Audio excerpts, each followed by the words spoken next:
আসসালামু আলাইকুম দর্শক, এই যে লেয়ার মুরগি আনছি। আজ লেয়ার মুরগি আলু দিয়ে রান্না করবো, আজ পটল দিয়ে রান্না করবো। আপনি কি করো তুমি? আমি যে পুষে তুলি আম্মু ঘরে ডাল দেন পুষে দে।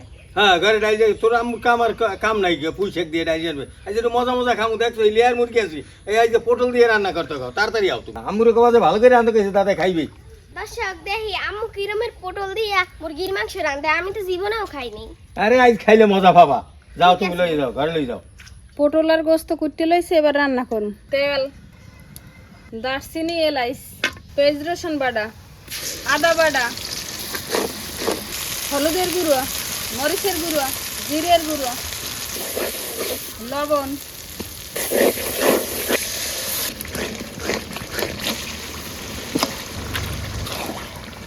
বৌমায় লেয়ার মুরগি পটল দিয়ে রানতে আছে, আর নুসাইবে আবার কান দে, এই জন্য নুসাইবের একটু বৃষ্টি দেখাইতে আছি।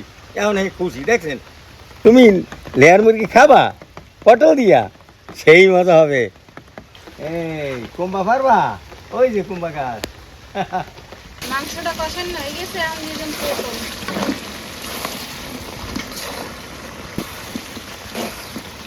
পটল কষানো হয়ে গেছে, আমি দিয়ে দিলাম পানি। আর পটল আর মাংস সেদ্ধ হইতে থাক। রান্না করা হয়ে গেছে, আমি উড়ে গেলাম। রান্নাটা হয়েছে এককালে অস্থির, দেখেন কি সুন্দর, একটু ঝোলও রাখছে, সুন্দরভাবে সেদ্ধ হয়েছে।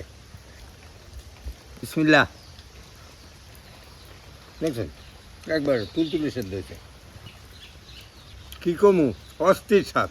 লেয়ার মুরগির গোস্ত দিয়া পটল এত মজা। ভালো থাকেন, সুস্থ থাকেন, দেখা হবে নতুন কোনো ভিডিওতে।